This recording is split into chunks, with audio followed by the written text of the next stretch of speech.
Pero sa supporters ng women empowerment, may ibang babae who can't seem to appreciate other women's success. Kesa sa pagsuporta, ang nasa isip kasi nila, kompetensya. Dito sa MSG, let's talk about competition among women and the reasons why they do it. Ito ang mga dahilan ayon sa HuffingtonPost.com. Una, insecurity. Ito ang mga babaeng nainggit sa success ng ibang girls. So kayo ba, feeling nyo ba, kinukumpetensya ka ng isang girl dahil naiinggit siya sa'yo? Or ikaw yung may kinukompetensyang ibang girl. Vice versa. Pwede rin.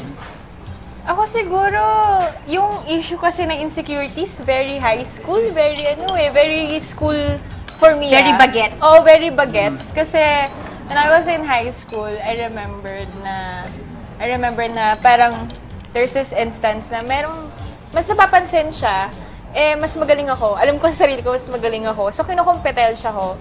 Pero, you know... Sa arts and crafts ba to? Sa sports.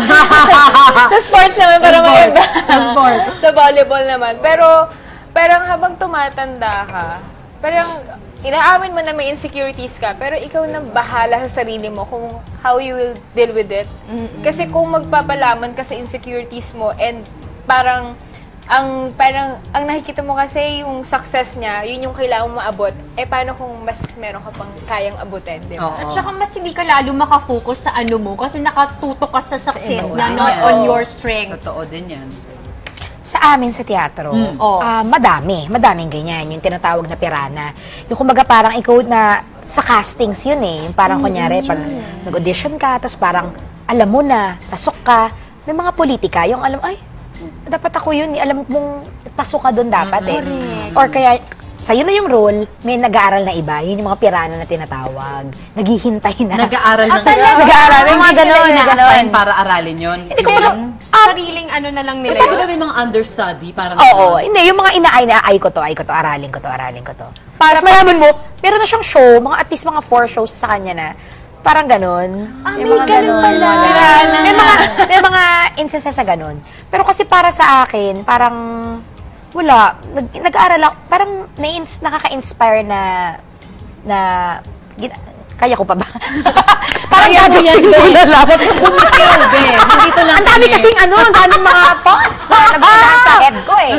Ayun, parang mai-inspire na lang ako pag na-experience ko yun na you keep on learning everything. Kumbaga parang allied skill, kanta, sumayaw, para lahat pwede mong gawin. Tama. Yun yung ganun ko dinidili siguro yung insecurity. Ikaw, Mars? Ako, I think, it's human nature. I think to be competitive with other people, not just women, but also with men. Di ba? If you're vying for the same position and stuff like that. So, it depends on pag older ka na, pag bata ka, medyo catfight talaga yung dating. Susulat ka sa bathroom wall, pangit si ganito. Yung sulat ka sa papel, lagay mo sa bag niya, gano'n. Ganyan ang level. Hani may notebook niya. Correct! Nakaupo na ako. Yung parang, hindi siya makapag-aral, bumagsak. I mean, kanya-kanyang ano lang yan. Beauty pageant, taguan ng bathing suit. Yung may ganun talaga siyang effect, di ba? Siguro pag matanda ka na nga, if you're older na, at na-realize mo, hindi, ganito na lang gagawin ko. Ganito talaga ang mundo, gagalingan ko na lang. Oo, yung mapaghigante, marami din naman kasi. Ikaw, Mars? Ako, ano ba? Dati kasi, when I was younger, syempre sa dumating yung time na lahat nagsitabaan.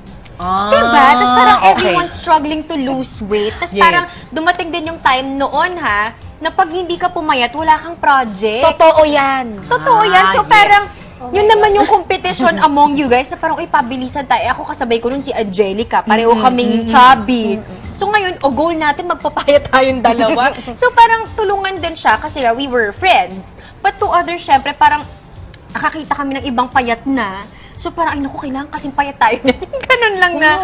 Hirap din ang pressure na yun. Oo, lalo na especially when you're a teenager. Tapos parang, hindi ka sigurado pa sa sarili mo, tapos biglang sasabihan ka na, pag di ka pumayat, tatanggalin ka na sa show na to. Tapos nagkaiyakan pa kami nun kasi, oh my gosh, mawawala na tayo sa show kasi bata-bata tayo.